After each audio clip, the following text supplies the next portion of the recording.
How do professional cleaners clean so quickly and yet so thoroughly? What supplies do you need to clean like a pro?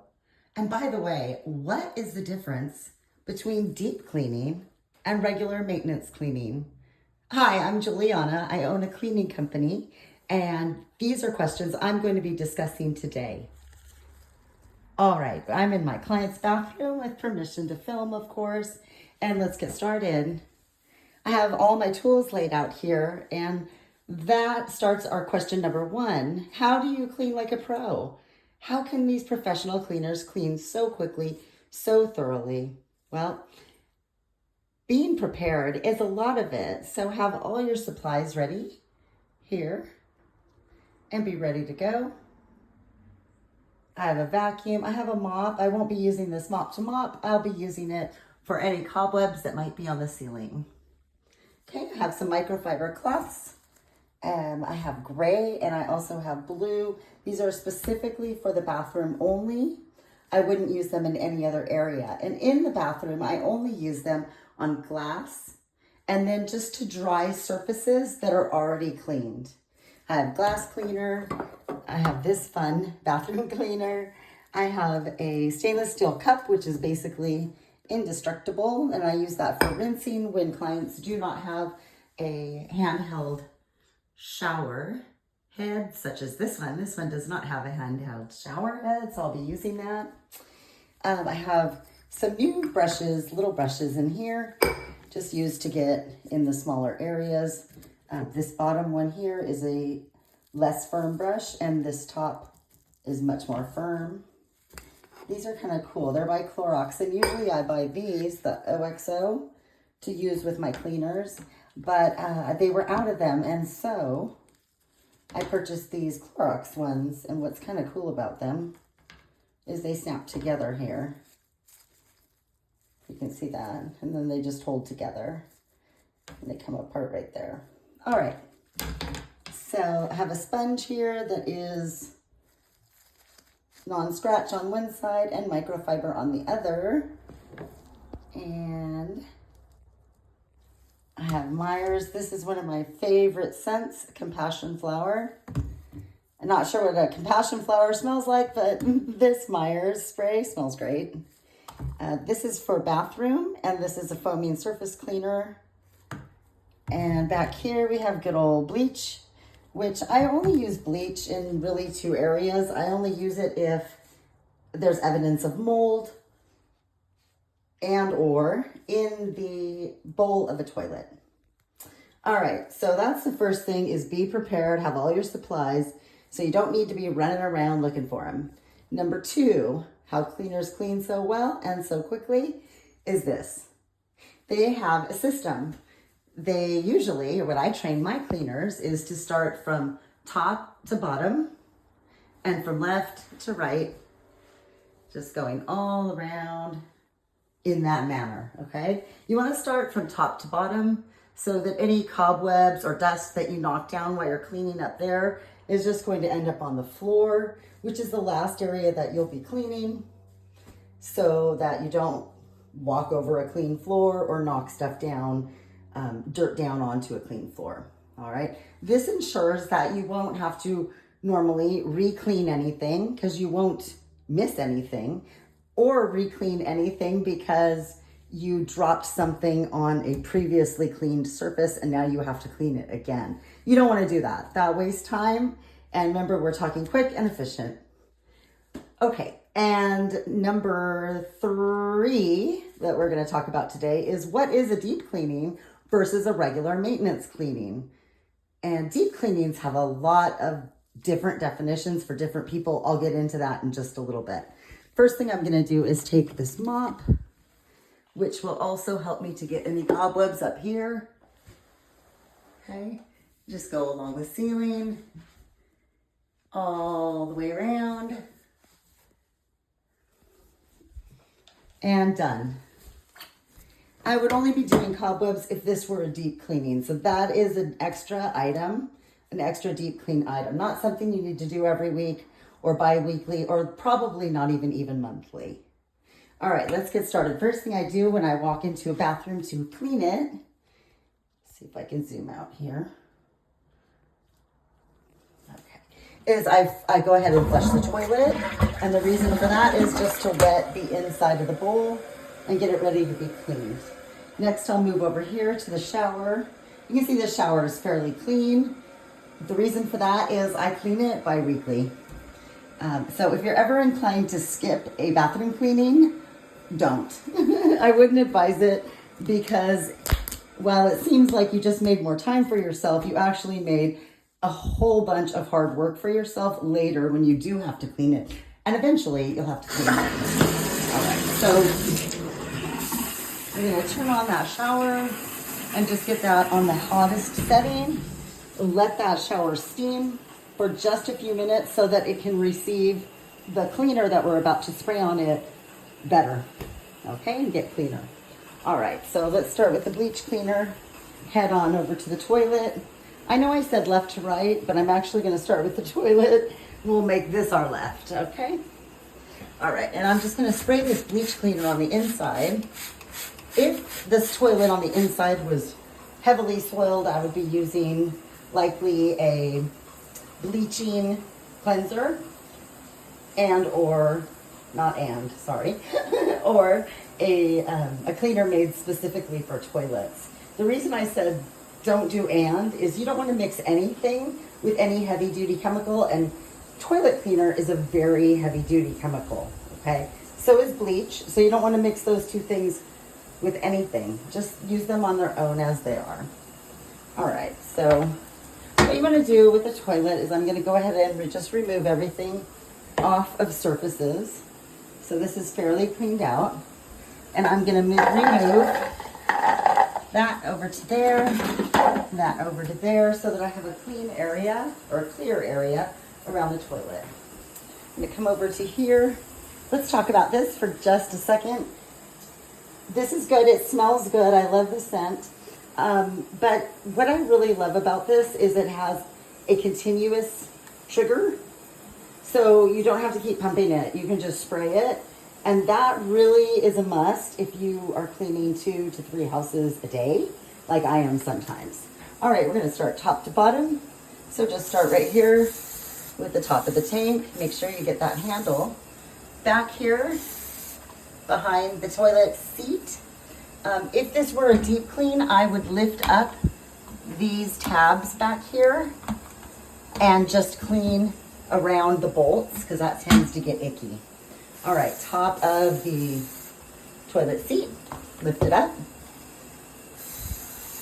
And back of the toilet seat, toilet lid, top of the toilet seat, back of the toilet seat, top of the rim of the bowl. Go ahead and push that down, close it. And we're gonna spray down here because that gets really icky. And the last thing you want is really icky areas around the toilet. You'll notice that I'm also spraying the area right around the toilet, not just the toilet itself. We're gonna hand clean that area. It just works best. All right, pop over here, turn our shower off. Now it's nicely prepared, except that we have to remove the soap and other things that are in the shower. This one doesn't have much. Actually, it has nothing except for the soap. All right, we're gonna come on over to here. I'm gonna use this just because it's kind of fun to use. It changes color. It goes on purple. There's our smoke alarm. Okay, so it goes on purple here. That's just from the steam that I just made by turning the shower on. Open that up. Clear that out. Okay, so now we're just going to spray this. Make sure you pay special attention to corners, okay, edges. But basically, see, isn't that cool? Don't freak. It's definitely going to turn white. And they say when it turns white, it's done. That leads me to something I'd like to talk about right now. There's something called dwell time. Dwell time in cleaning means that you have sprayed a product onto a surface and you need to give it time to sit. If you read the back of these, which I don't make it a habit of doing, but I actually know them. For example, this one says to wait 30 seconds to 3 minutes, okay, for it to disinfect. All right, so you can see that it's starting actually to turn white, getting rid of that purple, which is a nice indicator that the dwell time is done. It's so important to do dwell time. If you don't, you're gonna wonder what is wrong with your cleaning products and, you know, why do commercials make it look so easy? All right, we have glass doors here. Whoever picked up these doors, absolutely, I love you, because these doors have a pattern and they're not completely clear. Completely clear glass doors can end up being very hard to clean. You must remove the water daily or after every shower, in my opinion, in order to keep the water spots or calcium deposits from forming on those doors, clouding them, potentially ruining them. But we can talk more about that later. All right, so shower, we're gonna close that up. Always close areas because I think it reduces fumes a bit. Always open windows like I have here. Let's move over to here. All right, so I'm just gonna move everything out of the way and get started with cleaning. I have some glass cleaner here. And I'm just going to go ahead and spray that lightly. You can see it's a foam spray. I like that. There's less drips. And then I'm just gonna move all this out of the way. This is their bath mat. Always move these out of the way so that you don't accidentally spill on them or ruin them, etc. That's just something that's easily taken care of. All right, so what we're gonna do here is we have the sink area, right? It's mostly cleared off here. So let's remove these last things. This is actually glass, so I'll just put it up there.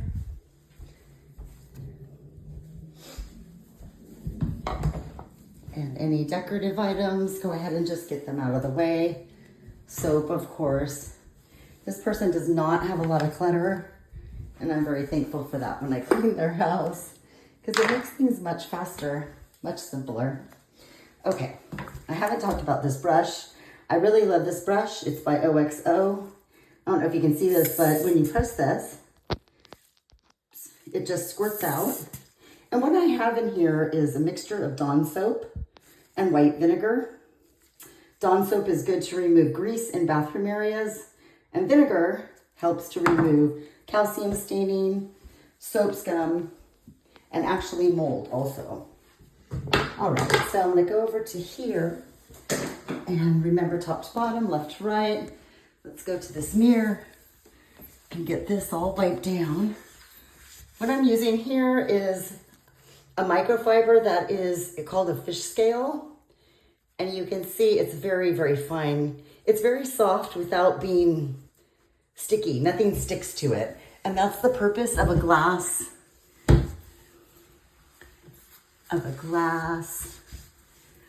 what's the word I'm looking for? Microfiber cloth, is that if nothing sticks to it, you know, you won't have any lint and less streaks, of course, on the mirror. So we've got that to a nice shine and done. All right, I'm gonna set that over there. I'm gonna grab this spray. This is marble, but it's heavily sealed. And I had that discussion with the client before I sprayed anything on it. Marble is one of those surfaces that you can ruin, and very easily. It's a very delicate surface. Please make sure you know the surfaces that you're working with and what is safe to use on them. Okay, so I sprayed a little in here, but I'm just gonna go ahead and get down on the scrubbing here. Scrubbing the inside of the sink. If this were a deep clean, I would remove this drain, unscrew it, get any hair that has caught underneath there or debris, and then screw that back on. It's not, but I'm just gonna give you tips along the way for if it were. All right, I've scrubbed the sink out. I'm going to rinse my brush well so that it stays fairly clean. I only use certain tools in certain areas. That's a bathroom brush. All right, back over to here. And what I need over here is paper towels, which I think I have forgotten. So let's grab them. Okay. We're gonna come on over back here. Starting again with the toilet, starting again, top to bottom. Wipe it off just like you sprayed it down. Do you see how I flipped the paper towel there? I didn't do an excellent job of it, but basically you can see, you know, this side's getting wet and grimy. This side's much more dry, better. As you go along, just fold it, flip it. Make sure you get back here really well. I think that most people, what prevents them from cleaning when I've talked to people is really two things. One, they don't really know where to start. They don't have a method. They don't have a system. And that can hold you back. If you don't know what to do first and then next and so on, you find yourself kind of going back and forth, and perhaps missing areas. So top to bottom ensures that whatever drips is going to drip down on the floor, which will be clean there, but it also ensures that you're not missing any areas. Okay, so did the back of the seat, I did back there. If this were a deep clean, I'd lift these up and scrub around the bolts that are back there. Okay, and I've got this all sprayed down. So I'm just going to wipe that up.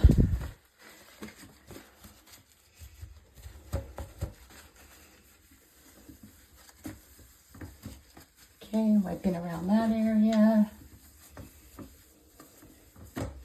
Good, I'm using paper towels, obviously, so they're disposable. I'm just gonna drop them down there. Don't take the time right now to toss them in the trash. You can do that at the end and get it all done.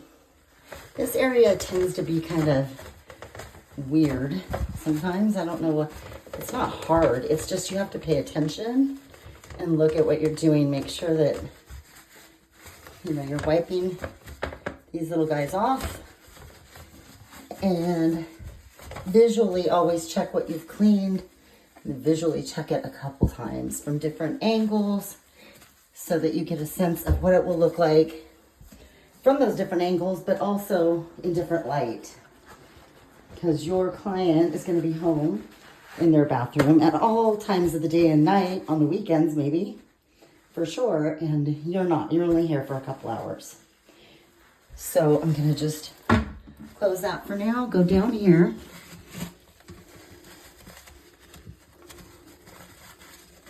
Same thing. Just get in there. So as I was saying, I think people are a little, what's the word? Intimidated maybe, because not only do they not really have a system, but they also are a little timid about just getting into a bathroom and just getting it clean. The only way to tackle it is to do just that, to tackle it. No, it's not the funnest job, but it's quite rewarding because who doesn't want a clean bathroom, right? All right, let's take this down here. Just see a little bit around here.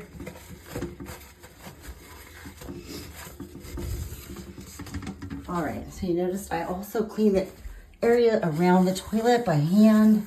No, my hand's not gloved, I know, but I'm not worried right now.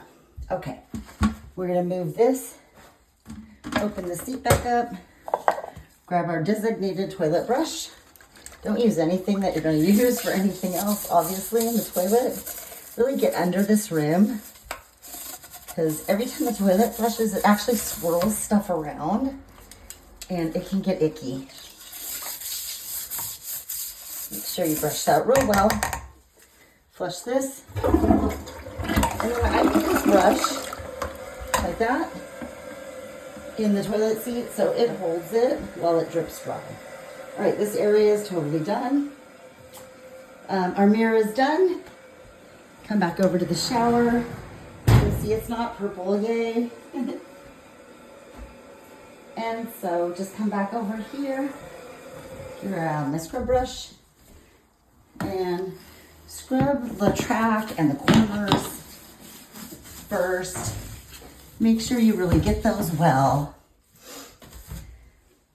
I'm not going to bore you with cleaning all of this and making you watch me scrub it, but in general, you want to scrub it.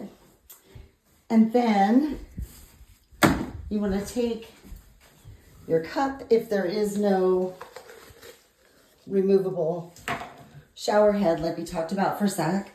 And what you'll do is you'll fill it up and then press it up against the wall and just move it along like this gently. This surface is fiberglass actually. It's not a natural surface, which means it won't dry streak free. So I will end up squeegeeing the walls and then also going over the whole thing with a microfiber cloth to make sure it's dry. Interestingly, what makes you clean in a bathroom, what makes your body clean, soap and water, is the exact thing that makes your bathroom dirty. So make sure when you're done cleaning that you actually dry thoroughly all the areas. All right, let's move this out of the bathroom. We did scrub the sink out. I haven't done the countertops yet, so let's go ahead and do that. I'm gonna start on this left side here, and I'm kind of doing like the least amount of work with that wipe. Did you notice? Get the most bang for your buck. Let me show you again what I mean, because I don't think. So I'm just flipping it and using the other side. Just start at the top, same thing, left to right. And what I mean by bang for my buck is I'm not gonna scrub the area. It's relatively clean because it's cleaned bi-weekly by me. And I wanna get the most out of my time, so. I make kind of a like Z pattern, I guess, right there when I'm wiping things. All right, that's done. Sink is clean, but you can see still needs to be rinsed. And there's not a lot of gunk in here. I'm just gonna rinse it with my hand.